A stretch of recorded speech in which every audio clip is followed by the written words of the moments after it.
Is Daily Blast Live. We're talking about what you're talking about. Real, honest, entertaining, live. DBL starts right now. 3, 2. Welcome to DBL. It's Wednesday, January 13th. Happy Hump Day. I'm Tori. I'm here with Jeff and Brandon, and Lindsay is joining us from home.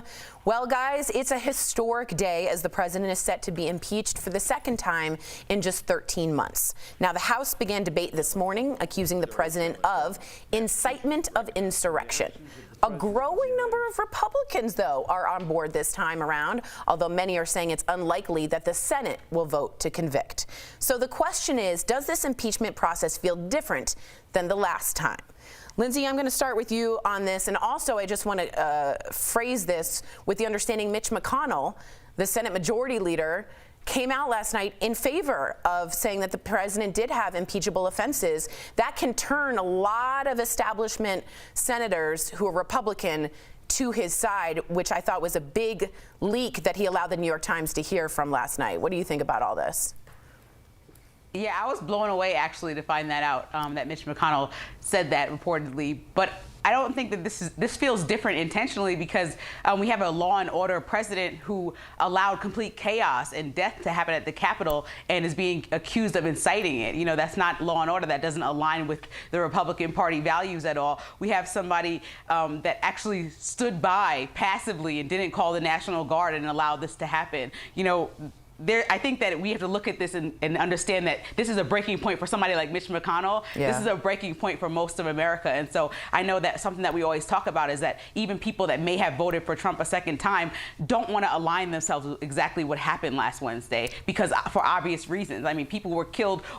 Officers were killed while they were protecting the people that were fighting for our Constitution and doing a constitutional duty. So yeah, it feels different because they're actually voting on impeachment at an active crime scene. Yeah, and I also think, Jeff, I want to get your point is, do you think that having gone through that security fear and they had to be in a lockdown with guns out changed people's minds? Like, did Mitch McConnell have to go through that to realize this is a big deal? I think I need to break. The purge needs to happen with the Trump presidency. I'm sure that has a lot to do with it, right? I'm sure that has something to do with it. I think a lot of people in general, I don't know about the government, you know, heads, but I'm just talking about the public in general. Yeah.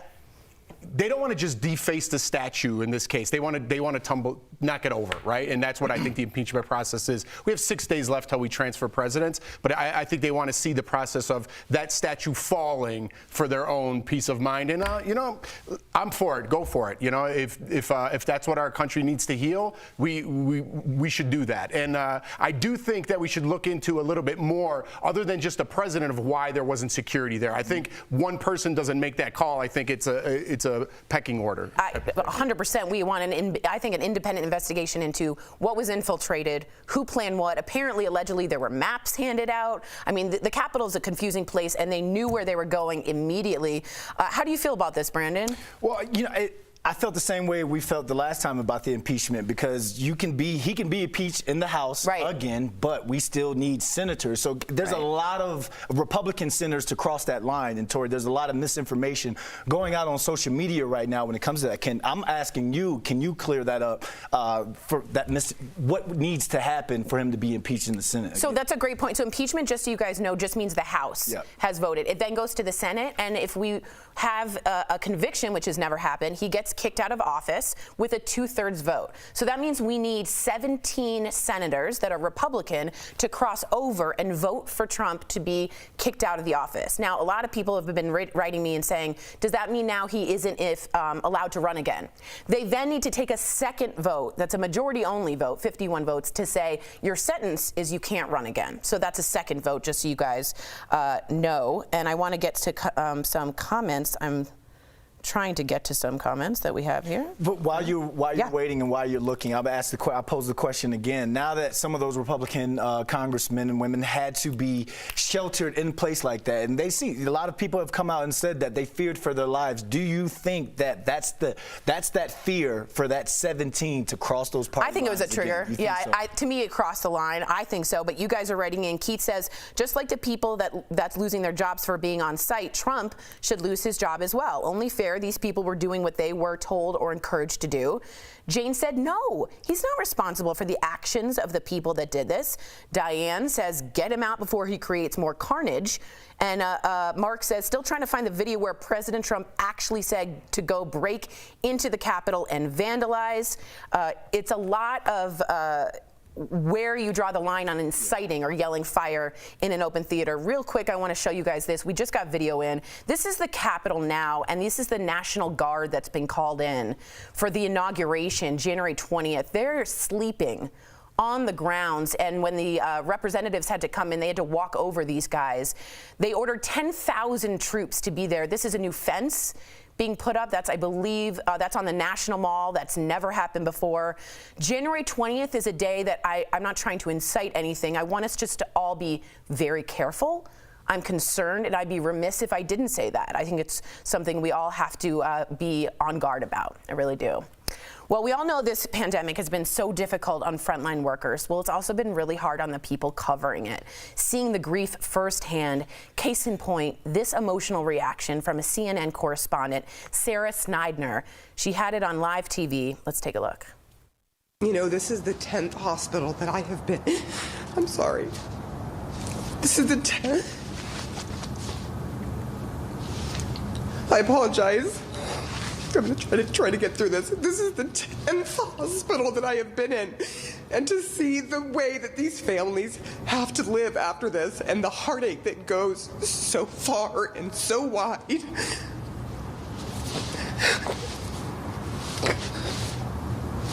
It's really hard to take. Gosh. Afterwards, Seidner tweeted, "Not my proudest moment as a reporter, but I could not hold this back." Lindsay, I hate to call you out, but I do know that you did have a moment on TV in which you sort of let things go, and that's encouraging our show to be real. How do you feel and sympathize with this reporter? What do you think? Well, I think it's totally different because we're a talk show where we're doing analysis, commentary, and when I was a reporter, it would be even tougher on me and my career if I just broke down crying. So I do send love to her because I know that you try to be objective and try to just give people the facts. You don't want to convey too much emotion. You just kind of want to be the liaison that tells the people exactly what's going on. So I know as somebody who's just, which is why she probably said it wasn't her proudest moment, right. Where on the contrary, if I broke down crying, I don't mind that. That doesn't, it doesn't matter whether it's proud or not proud it happened, and I'm on a show where we discuss topics. So as a reporter, I do send my heart out to her because that's hard. You know, you're just trying to go there and really explain what's going on and show people, give people an inside view at exactly what their world looks like. And she's a human being also, so it's tough to also be objective and to not be human in those moments. Wow. Yeah, Marquita Baker, Jeff says it's just so overwhelming. What do you think? Yeah, I mean, it's reality, right? It's what somebody's going through. And again, I hate saying social media all the time, but I think it's such a huge problem. And it takes the emotions out of things, right? It's not how you communicate. That is pain and suffering. That is someone who is seeing it firsthand and is going through it firsthand. That's what you're supposed to see through another human being. Emotion. Empathy, that's what human beings do. Then you empathize. Maybe I shouldn't do this. Maybe the way I'm acting is wrong. When you see videos like that, it's real. When you communicate, again, I'm sorry. If you communicate on this, you're not feeling that emotion. You don't have that empathy. There's actually more anger involved. So seeing that, I think we even as a show, try to put up walls. Don't listen to this. Take your children out of the room. No. Sit there and watch this. This is what's going on in America. So listen, I empathize with her. I feel bad for her. And you're saying we're trying to put up the walls for the viewer at home. Just think, we're the ones that have to report on it. We're the ones that have to talk about it. And when I see her breaking down like that, I think of the fight or flight response. In this industry, the flight not being run away from something, but being empathetic and her breaking down. I've been honest about a lot of these stories we have done. I have been upset and I have been ready to get physical in a sense. Now, I am not proud of that. I'm ashamed of myself for that, but we are all still humans up here at the same time. I am a black man. I am a proud American before I am a DBL panelist. And so I understand and I can empathize with what she's going through. Yeah, I hear all of you, and I just think also 10 hospitals. I grew up in hospitals with my mom, and after a while, it's just the same halls, the same death, the same calls of Code Blue, and it becomes your life. And 4,500 people died yesterday, and we're not sort of contemplating that, and I think I completely empathize with her as well. It's good to see humanity. It really is. Lindsay, stick around. Coming up on DBL, some really good videos that you'll have feeling good this Wednesday. Who doesn't love a celebration caught on camera? And we're talking Ghostbusters Afterlife. Star Ernie Hudson is talking to Jeff about the exciting new reboot and Bill Murray's off-screen antics.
Welcome back to DBL. There's a lot going on in the world. So now more than ever, we need some feel-good stories. Yes, Remember we mac do. and cheese?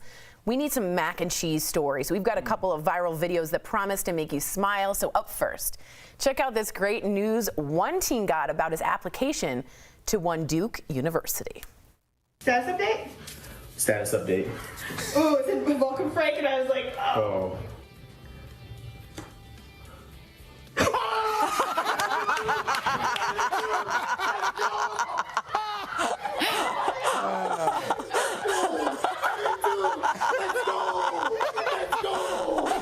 Let's go! Oh, we got a video coming in when she got that tuition bill. They weren't jumping around like that. Lindsay's all Maybe we'll play it at the break. Oh man, that's true, but good on that. All right, Lindsay, take a look at this one. Along that same theme, check out this mom's reaction. She finds out her son, I love this one, passed the bar exam, became a lawyer. Take a look at this. Hallelujah! Hallelujah!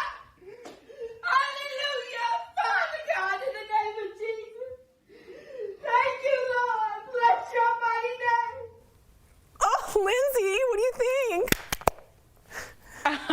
I mean, that's amazing. These moments are like the times that are so big for everybody. You know, you're just like waiting on some results that are that big that change your life forever or what you decide to do. So I'm kind of going back to those moments. I remember when I was like waiting, hoping that I get into all the colleges that I applied to, and then you get some no's, some yeses, and it's just really exciting. So that's a beautiful thing to like reminisce about. Definitely. I tried, when I thought I was getting into Brown, I put all my family memorabilia at Brown University on the bed. I had candles lit. The letter came, no.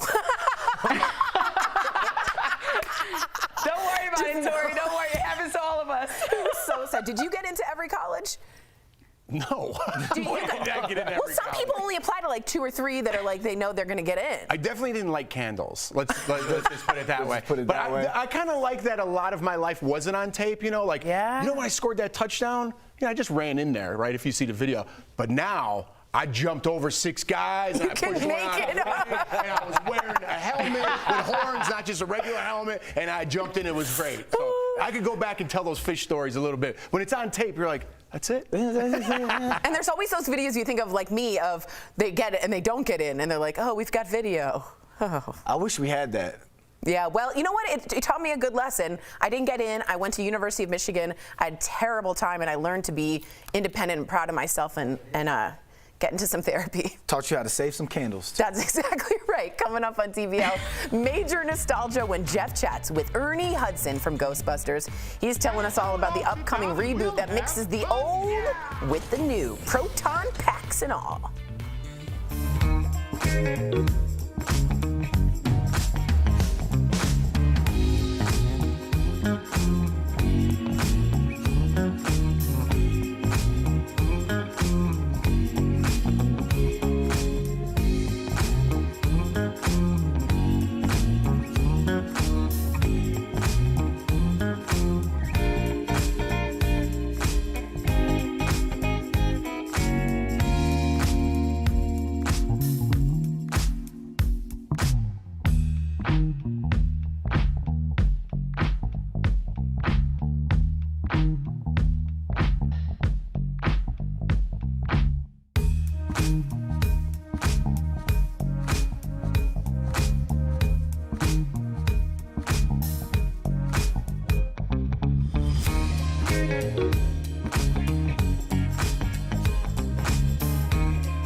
Welcome back to DBL. Ernie Hudson famously played Dr. Winston Zeddemore in Ghostbusters, and later this year he'll strap on his proton pack once again in Ghostbusters Afterlife.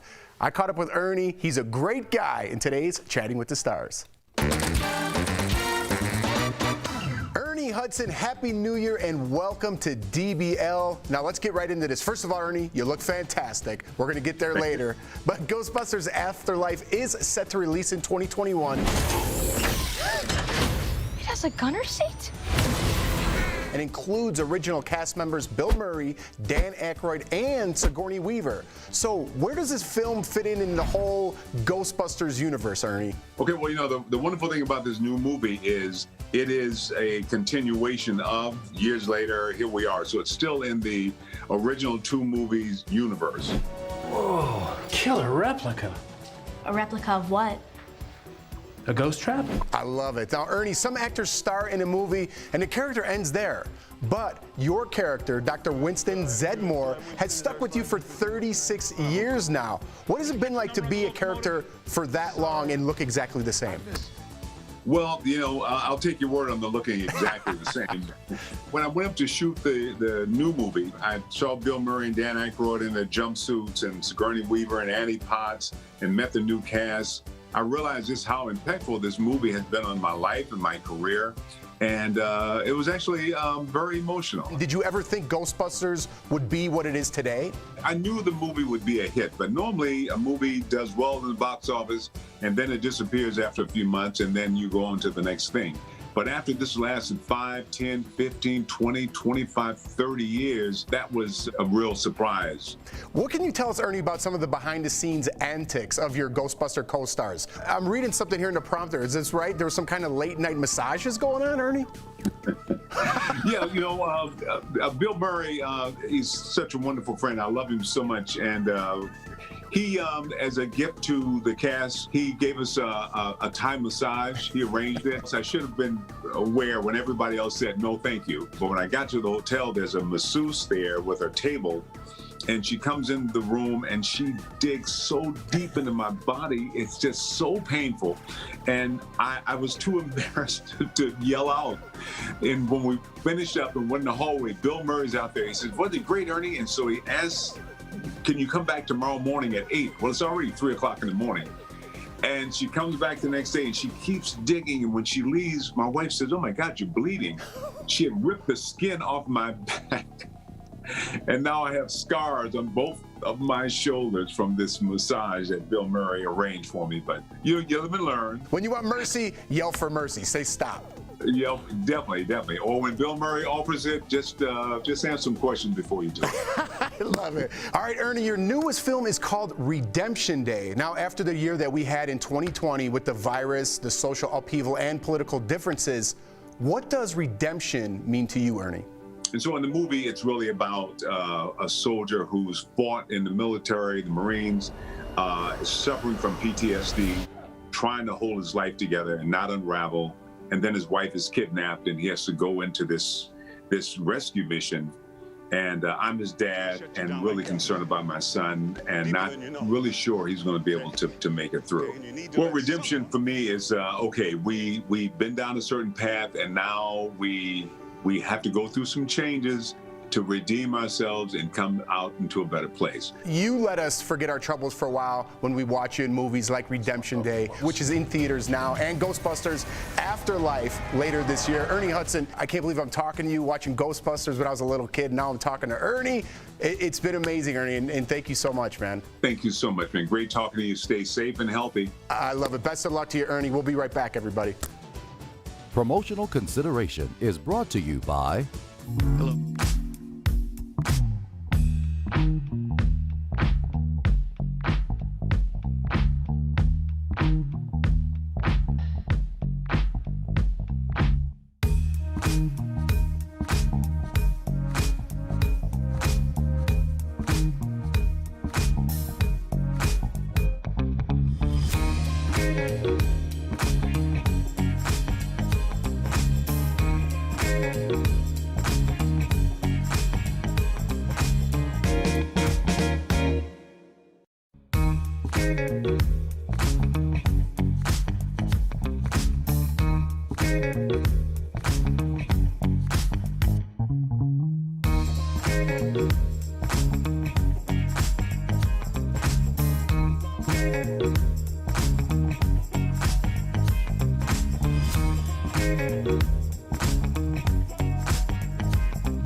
Welcome back to DBL. We love sharing your comments. Quabena from Facebook says, what difference does it make by kicking Trump out of office? It's the system that has to be totally changed.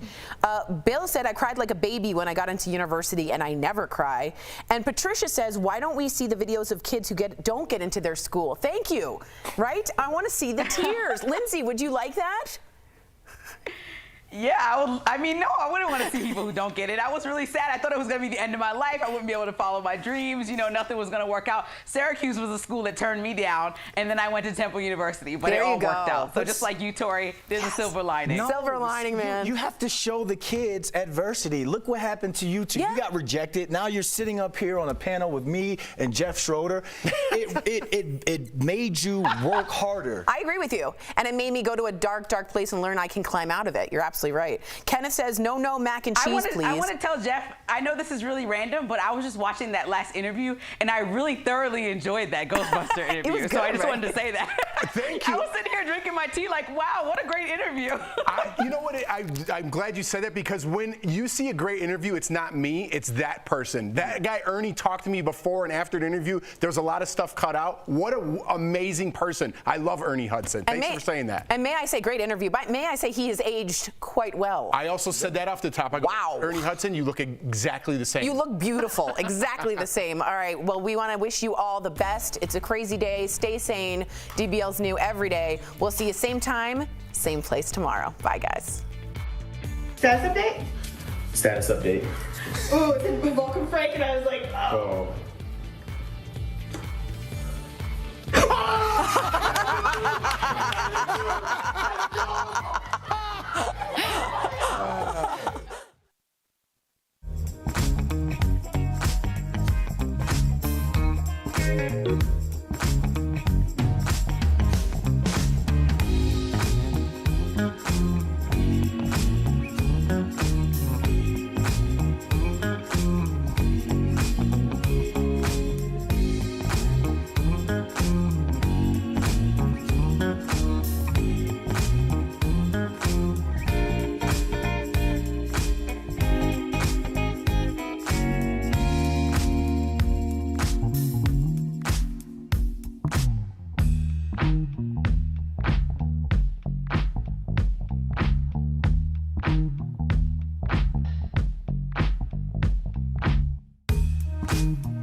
Thank you.